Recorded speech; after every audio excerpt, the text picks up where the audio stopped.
এই ডাবের সিন্ডিকেট কি করছে একটু বলবেন এটা কেন হলো?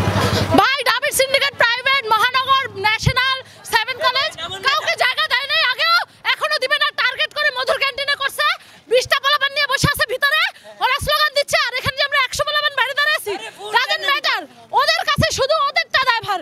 এই যে আমাদের আগে একটা আহত হয়ে গেছে, ওরা বলে সংগঠক হবে, স্লোগান দিচ্ছে দাঁড়ায় দাঁড়ায়। এখন আপনারা যাচ্ছেনটা কি? সবাই সমান অধিকার পাবে। আমাদের সাথে আলোচনা করা ছাড়া ওরা কিভাবে কমিটি ঘোষণা করে? আমাদেরকে না জানানো ছাড়া, পাবলিক পরে প্রাইভেট ন্যাশনাল 7 কলেজ কাউকে জানানো ছাড়া, মহানগরকে জানানো ছাড়া ওরা কিভাবে ঘোষণা করে? আপনি কোন ইউনিভার্সিটি থেকে? আমি স্টেট ইউনিভার্সিটি। আচ্ছা, এখানে ওই যে ফেট হলো কিভাবে এই বিষয়টা? ও গরমে হচ্ছে হয়ে গেছে, ওখানে অনেক মানুষ তো গ্যাদারিং এ, গরমে হচ্ছে মানে হিট আউট। আচ্ছা, ঢাবির আর কিছু না। শিক্ষার্থী বলছে এটা হচ্ছে কি শুধু ঢাবিতে কমিটিটা হয়েছে, এটা তো সারা বাংলাদেশে না, তাহলে আপনাদের এখানে? ওইটাই তো ওরা কেন্দ্রীয় করে, এর আগেও কেন্দ্রীয় করছে না ওরা এরকম বলে পাবলিক নিয়ে করে, ওরা কেন্দ্রীয় কমিটি ঘোষণা করে দিছে না, আহ্বায়ক সদস্য সচিব, এইবারে ওরা সেম সিন্ডিকেট করতেছে। আর আমার কথা হচ্ছে দাবি কেন সেন্ট্রাল হোল্ড করবে? দাবি কি করছে? মধুর ক্যান্টিনে হয়েছিল আন্দোলন, আমাদের রাস্তায় আমাদের পিছনে দাঁড়ায় ছিল। মহানগরের ড্যামরা, যাত্রাবাড়ি, স্টাফ কোয়ার্টার থেকে শুরু করে উত্তরা, বনশ্রী, রামপুরা, বসুন্ধরা, বীরপুর, এইসব জায়গায় আন্দোলন হয়েছে। ওদের এটা সেন্ট্রাল হয় কিভাবে? ধরো তো বাসার থেকে বের হয় নাই 17 তারিখের পরে আসছে। এখন নেতা হইতে সবাই না, নেতা হওয়ার সময় সবার হাত আগে উপরে, কাজের সময় কেউ নাই। মাঠে কয়জন নেমে কাজ করছে? মানুষের তো গালিগালাজ কেন করতেছে? ওরা মাঠে 2 দিন নামছে, ওদের মধ্যে যারা মাঠে নামে তাদের নাম বাদ দিয়ে দিছে মাঠে নামে দেখে।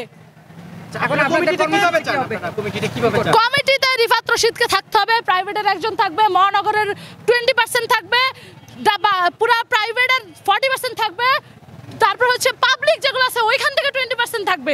প্রত্যেকটা জায়গার স্টেক হোল্ড হতে হবে। পূর্বে প্রস্তাবটি তাকে দিয়েছিলেন, তারা আমাদের সাথে বসেই নেই, এটা তো হঠাৎ করে ওরাই তারা তাদের মতো সব করছে। আমরা যখন খবর পাইছি, অবশ্যই এটা ডাবিয়ানদের বৈষম্য, এটা বা বৈষম্য বিরোধীর বৈষম্য না, এটা ডাবিয়ানদের বৈষম্য। স্পষ্ট বলে দিতে চাই, আপনি জানতে যে ছোট করে এর পিছনে কোনো চক্রান্ত আছে? সেটা তো তারা জানে, তাদেরকে জিজ্ঞেস করবেন। ডাবিয়ান যারা এইসব গেম খেলছে তাদেরকে জিজ্ঞেস করবেন তাদের চক্রান্ত কি। ভিতরে এখনো বসে আসতো, তারা পারতো না বের হয়ে আমাদের সাথে কথা বলার, তারা পারতো না আমাদেরকে ডেকে ভিতরে নেওয়ার, তারা ভিতরে সুন্দর করে চতুর্দিকে ব্যারিকেড দিয়ে বসে আছে। কেন ভাই এত ভয় পান কেন? রাজপথের না সৈনিক? রাজপথে তো আপনাদের সাথে দেখা হয়নি আমাদের। মিথ্যা কথা। আমরা প্রতিদিন বাংলা মোটরে থাকি, এখানে যারা আছে সবাই বাংলা মোটরে থাকে। আমরা 4টা পর্যন্ত প্রাইভেট বসে আছিলাম তাদের সাথে কথা বলার জন্য, কমিউনিকেট করার জন্য, তারা করে নাই। আমরা প্রধান মাথাদের সাথে 4টা পর্যন্ত বসেছিলাম, ভোর 4টা পর্যন্ত। এইখানে কোনো ধরনের কমিটি ঘোষণা হইতে পারবে না। আর ওই কমিটি ঘোষণা হইলে আমরা প্রাইভেট, পাবলিক, মহানগর 7 কলেজকে ওইটা মানি না, মানবো না। শাহজাদি ফারান্না কথা, ইস্ট ওয়েস্ট ইউনিভার্সিটি বেসরকারি বিশ্ববিদ্যালয়ের যুগ্ম আহ্বায়ক।